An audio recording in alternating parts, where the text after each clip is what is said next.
করে বন্ধুদেরকে শেয়ার করে দেবে।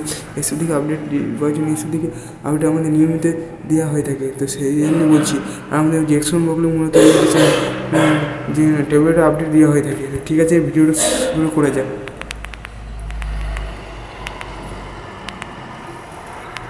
তরুণের স্বপ্ন এই প্রকল্পে ক্লাস 11 থেকে পড়ুয়াদের ট্যাব কেনার জন্য 10,000 টাকা দেয় রাজ্য সরকার। সেই টাকাই অনেকে পায়নি, চলে গেছে অন্যের অ্যাকাউন্টে। এ নিয়ে নানা অভিযোগ।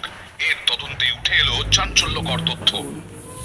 প্রাথমিক তদন্তের পর স্কুল শিক্ষা দফতরের দাবি, অ্যাকাউন্ট নাম্বারে কারচুপি করে ট্যাবের টাকা গায়েব করা হয়েছে। এর পেছনে রয়েছেন বেশ কয়েকজন শিক্ষক এবং স্কুলের ডেটা এন্ট্রি অপারেটর। ট্যাবের জন্য স্কুল শিক্ষা দফতরের পোর্টালে পড়ুয়াদের নাম ও ব্যাংক অ্যাকাউন্ট নাম্বার আপলোড করতে হয়। এই কাজ করেন স্কুলেরই ডেটা এন্ট্রি অপারেটররা। অভিযোগ, আপলোডের সময় অ্যাকাউন্ট নাম্বার বদলে দেওয়া হয়। বেশ কয়েকটি অ্যাকাউন্টের শেষের 2-3টি নাম্বার বদলে দেওয়া হয়। এর জেরেই টাকা যায় অন্য অ্যাকাউন্টে। ঘটনায় প্রধান শিক্ষকদের গাফিলতিও নজরে এসেছে স্কুল শিক্ষা দফতরের। প্রাথমিক তদন্ত রিপোর্ট রাজ্য পুলিশকে দিয়েছে স্কুল শিক্ষা দফতর।